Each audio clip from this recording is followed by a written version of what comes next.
Hi. I'm going to read the next installment from the prologue, but before I do, I need to make an explanation and maybe even an apology. I'm going to use the N word in this section because it's important to the book. It's true to the narrative of my life. It's part of what this book is about, which is a story about racism and a story about race in this country. It's not just a coming of age story of a little sissy boy. Um, Back when the book first came out, I was getting a lot of phone calls from an unknown number on my cell phone, and I just ignored it because I don't answer unknown numbers. Um, and then one, it went all day Saturday, and then on Sunday I was taking a shower.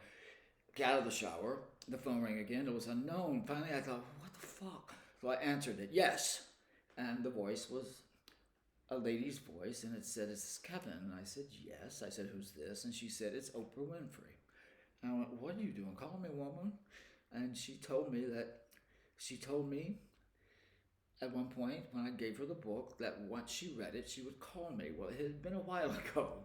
And that's what I told her. I said, "Oprah, I knew you were going to call maybe, but I gave you this book a long time ago." And she said, "Honey, I have a busy life. I've been opening a school. I got it." At that point, she had a talk show. It's in my last year.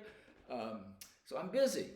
And I would go to read the book, and I would think I can sort of, skim this and lie about it and tell him I read it and know enough about it to talk about it. Fake it. Be nice, but fake it. She said, but then I'd start to read it, and I would go, no, this is literature. I've got to really focus on this. So she said, this past weekend on Friday, I was leaving my home in Chicago. I was flying out to California. I picked up the book to read on the plane, and I did not put it down. And one of the things she said she loved about the book, we talked about it for about an hour. One of the things she liked about the book was she told Gail that she had to read the book because not only did it capture the way black people talked, the patois of black people, she said, but this is the first time I've ever read a book that captured the way that white people talked around me in Mississippi when I was a little girl. I was haunted by that, she said. The sound of white people's voices in Mississippi in the 1960s. So I was very moved by that because I was very self-conscious about putting black patois into the mouth of one of the people in the book named Maddie Mae.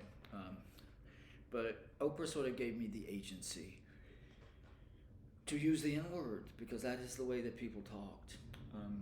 And she loved the fact that Maddie Mae would use Sidney Poitier as a mantra for herself whenever she heard the N word spoken around her by white people, some that she even liked, like my grandmother.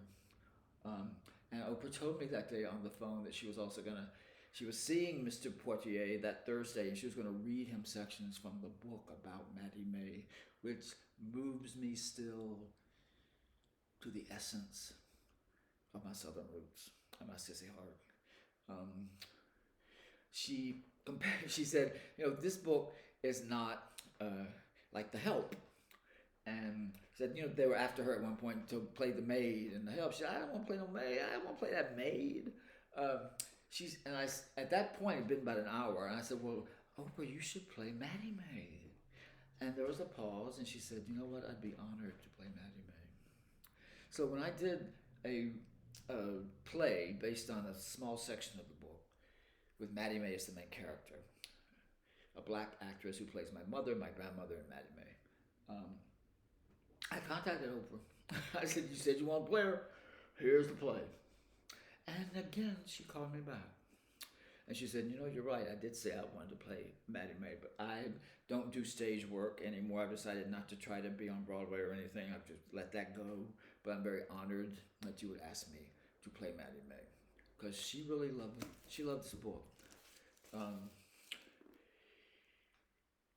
So that's my explanation, my apology, my Oprah approved use of the N word as a white writer writing about race in this country. And now I will read the next section of the prologue. Thank you for listening.